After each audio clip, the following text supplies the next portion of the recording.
All right, we are back again with Q2 in Charlotte. So, Q1 was rather uneventful, but it was good though. It was good. But anyway, let's jump into Q2 at Charlotte.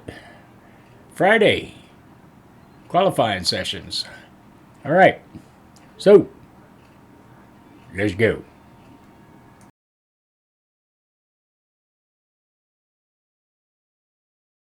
Qualifier, yes. And this is not a time here we for go. the top fuel Top tuners fuel. of the world to forget who they really are. You know what I mean? Turn it up to 11. Yes. Yeah, a lot changed in that funny car field right there from the first session. We had guys who were number 2, number 3. They're sitting at the bottom half of the field. A lot can change tonight. And as a general rule, it is not a hard rule. It is not a law of physics. But as a Jasmine general rule, Salinas. when we look at the performance level of the funny cars and then look at the performance level of the dragsters, you're talking about 1800s to 2/10 of a second. So if we look at our performance windows coming out of that funny car session with nice runs in the high 380s, there is a potential to see some of these cars touch that high 360 bracket, especially when we get to the upper echelon of the performers here. For Will Smith, he has been a starting line upper echelon performer. Yeah. He's not got the win light yet, but my goodness, he has made a great impression as a leader. Well, 29 on the starting line at Pomona, and it made me think, like, maybe it's the team? Maybe they know Dark, something. under I the don't wanna take lights. something away from Justin Ashley. Yeah. But Justin was 25. See the candles and Will was burning. 29. Will is still acclimating to this top fuel dragster, so very excited about Will Smith, the Bluebird Turf machine. They came on late, and every lap down the racetrack, it's a learning experience for Will. Jasmine Salinas back out there. Shout out to Redline Oil, Mark Beatty, and looking to improve on that number 16, 704. Great to see Keith Murd out of Paducah, Kentucky, home of Paducah Dragway, and also driving the Payton family Top Fuel Dragster.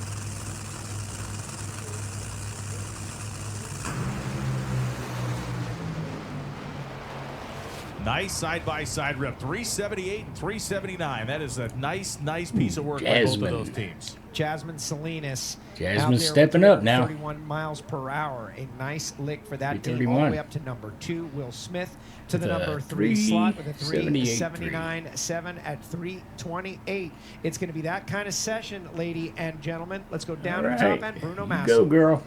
This guy, and first off, congratulations to his induction. He will be going into the Motorsports Hall of Fame of America in 2027, which is great. But I think we can pin this guy with 2 words that we haven't been able to say with a lot of authenticity the last couple of years. Championship contender. Absolutely. Without a doubt. Ooh. Well, they ran into the clutch disc problem a couple of years ago, and we all know that that's a big part of this sport. You got to have the clutch discs that you understand what they do, and they've been learning about new batches of clutch discs. So they're on top of it now. As Billy Torrance, Spencer top of Massey, it. Josh Hart, and Sean Reed making his qualifying run that he told us about a little bit earlier are on the track. David Grubnick has the ability in conditions like this at this facility to really let one fly. We've seen him do it in the past. Wearing the Hendrick Cars colors as JC walks to the back of the race car. Spencer Massey, great to have you back. Ooh. And Josh Hart motoring down the racetrack. A 324-mile-an-hour shot for Hart at 373, a 374 for Torrance, a 378 for Spencer looks like Massey. he just Reed's blowed up. car did not make the trip. Yeah, I think that's great to see Spencer Massey come out here. You know, he's always been somebody who, he was a major player for a long time, grew up racing, has deep roots here, but, oh, I see what that is. Not yet. Thanks so much, whoever just did that. I know it's Mike's. And it's, 15, 20 minutes later. I think we got Real Darkness. Yep. Nitro at Night. Z-Max We got track. Real Darkness. We got a more aggressive clutch setup in at least one car we saw, probably most of them, and I'm sure Alan Johnson would have loved to have had been able to make that move. Farley and Mercier heat the tires.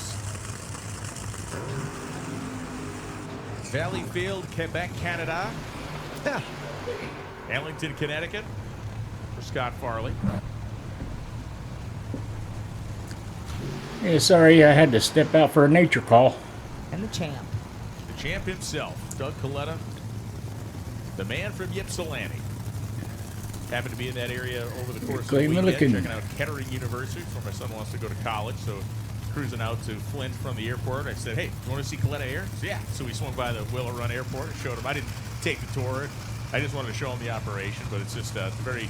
I think it's a prideful thing for all drag racers. It's like, one of our guys, For one me, of our dudes. 100%. Miami International Airport, we got Coletta Air 747s going in and out of there all the time.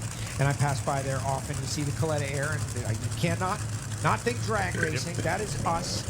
And all over the world, Connie Coletta is representing. The guy's a billionaire. He's done a great job. Yeah.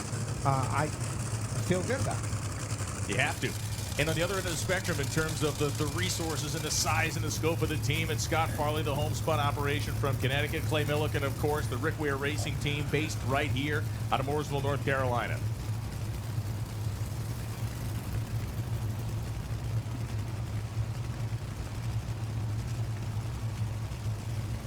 Waiting on Farley to pre-stage. There we go. Wow, they're going to take it to the house. Farley has a flame job down there at 371.1 and 334 miles an hour for Coletta. Milliken goes 379. Finally got in there. 413 for Mercier, and Farley's car ate itself up, but it went 408. So we got a new #1 qualifier, Doug Coletta, to the top at 334.73. A nice, solid run. And you got Doug. all your flames. Yes, that's what it's all about for me, Nightwing. Seeing those header flames up there, that's what drag racing is all about. Yeah, in Q1, I thought he was going to jump right in there, but he didn't make it there in Q1. Hold on, But that is the question. now he's in there. Saying, we're all naked under our clothes. Let's So, go down to Jason. it is true. Everybody out here, especially these last couple of quads, are going to try Hey, to do there's is just Matty maximize Gordon over the there. opportunity. And the You step up opportunity, her game a we're going to little see what bit. Justin Ashley can put down, having made a change. Likely wasn't the only car, only one we visually saw, but I think a lot of people back there in those lanes said, oh, we got 15 minutes. It's like, get the inspection cover off this baby and let's get some weights out. As our next quad awaits, Doug Coletta is out of his machine. A little conversation down there on the top end as Leah Pruitt, lane #1, Maddie Gordon, lane #2, Justin Ashley, lane #3, and our most recent winner on the tour, Tony Stewart, the R&L Carriers Elite Motorsports machine Tony over there, Pruitt. #4. Significant moment, we brought it up this afternoon in a media availability, is Elite Motorsports now becomes only the second team in drag racing history that has wins in Top Fuel and Funny Car under the same umbrella. It's Don Schumacher Racing and Elite Motorsports now. They're the only two operations. I sat with Phil Burgess for 10 minutes. We knocked all these names and teams around over the course of time, but I do feel like that is a very interesting thing, and I think it takes you into a very unique category of you grew this thing and now you've actually made a success. In Top Fuel and Pro Stock? Yes. Yeah, and because DSR had 3 wins, had 3 Pro Stock wins during the time that they had their Pro Stock operation. Of course, now What you were just talking about with Richard Freeman and the unique situation of Pro Stock to Top Fuel. I went out to breakfast with him yesterday, and just asking him to absorbing it and the win and blah blah blah. And he goes, "I'm ready to double up, same race, let's go." Yeah, now so he he wants is to double. just on it. Yeah, now he wants to good. double. And again, that's a small group of people, Yep. right? You're talking again another small number. Amazing. So Hall many of Fame things level have to team. go right for so many people that day.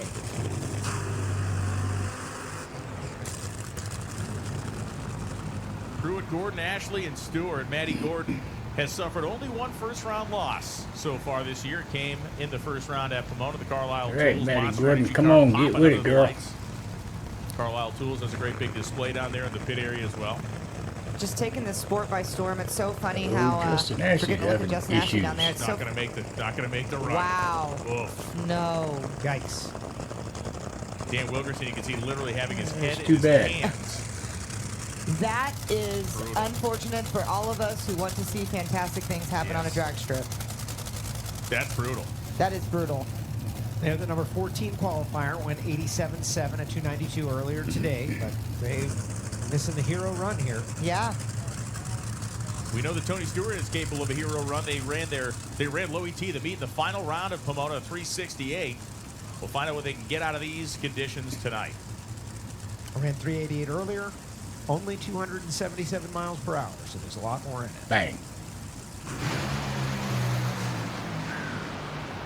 Stewart off And the he got throttle, a top three. end. You got a 3.700 Leah. And Leah again. Pruitt taking over the top spot in the Mopar Got Direct Q1 as Connection well. machine, and Neil Strasbaugh able to navigate the situation. 333.82. Leah Pruitt, #1. Maddie Gordon went 382.8, 326, and a 482.3 at 151 for Smoke. you know, the game changed for this Dodge Top Fueler last year when Tony was driving it, and when Neil and Ryan McGilvery and these guys were able to lock in and get really aggressive early in qualifying and establish themselves. So we're looking at the planetary replay. Keep your eyes on Matty Lee on the Gordon had far a right little bit of a side slow of your start there race for some reason. track or race screen. Yeah, something behind. There's something came off the car and Yeah. is sliding and sparking down there in the lights. I would love to see if we can get that again. Wasn't really sure what we were looking for there, but yeah. So you got yellow sparks, right? So we can rule out titanium. So if it's a piece of titanium, the sparks would be white. So if we have those orange kind of yellow metallic, you know, ferrous metal sparks, it's likely, I'm going to guess, maybe the vent tube for the clutch or something. Here we go. Another right side of your screen. Shoots out. There it goes. Well, you know what? It could. You know what? I think it's just the spring. The spring. It's probably the spring for the parachute. Oh, The yeah. timing of that when they slowed it down, it definitely Yeah, because it hung in the air for big a second, physics right? girl, yeah. It Yep. landed correctly. Yeah, to those sparklers. But whatever it was landed with enough velocity to throw up some sparks. Hey, Going to be getting a Ida text from Ron Zetterstrom. Tony to tell you what it is. And I like that. Yes. And we'll have Bruno on the top end. As we got another quad here under the tower.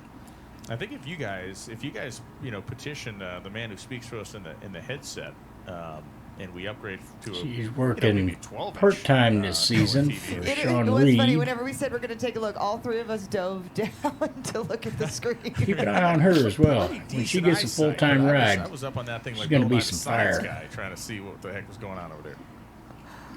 It was interesting, though, but that's just another testament to all the exciting things on a four-wide situation because there's so many things to look at that you didn't even know where it was coming from. And on another screen, we were getting a look at, was that Maddie's car? That was Maddie's car.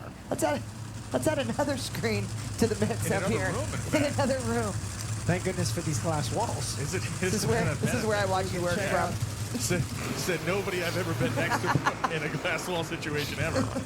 Ida Zetterstrom, the global skew car in lane one. Sean Langdon, Tony Schumacher, and Antron Brown. Tony Schumacher. That was good for Ida. A little Yes, bit and earlier. try. Obviously, the drive and everything she has done with us to bring on Global Skew, get down the racetrack, run 81 with it for. She said it. They just wanted to get a run that they could build upon for tonight. And this is the primary car coming out of Sean Reed Racing. Rob Wendland and the guys down there. This is a good opportunity. Global Skew is a trick app. I suggest you check it out. It's great that they have partnered up with Ida for this race. They certainly have a unique product. So if you're going to sell something online and you don't know how much to charge for it, and like let's say we're going to sell this iPad here, which isn't ours to sell, but that's how you make the good how it money works. anyway. Sure. You take a picture of it, the thing identifies it and says you should probably sell that for $210. And you can make your posts on whatever sales area you want to go to. Well, they it's keep a plugging unique Ida's thing. sponsor. It's pretty cool. I was messing around with it just to try to good familiarize deal. myself for this weekend and help Ida as best I could explain it. But it's a neat piece. Sean Langdon, let's see what he told, or let's see what his crew chief, I should say, told Alan Johnson. Yeah, all eyes on lane number 2. Of course, Antron Tony Schumacher, capable, but Langdon has had a hot rod this year. Here he goes. 67-4, 339.19 for Langdon. Langdon. My goodness, Again. 829.60 foot shot. I mean, this was just get out of my way, kid. Wow. 339.19. Oh my goodness, Sean Langdon. Who's surprised? I'm not. Happy. It's a payoff, though. It's Yeah. a satisfying It payoff. was a satisfying payoff. Jason Galvin, starting line. Well, all right, there we have it for Q2 for Charlotte. And a little bit uneventful except for the Josh Hart part, but just a little minor delay, but no big deal. Anyway, hey, we will be back tomorrow with Saturday, Q3 and Q4. I hope you'll be there. I appreciate you watching. See you tomorrow. Good day.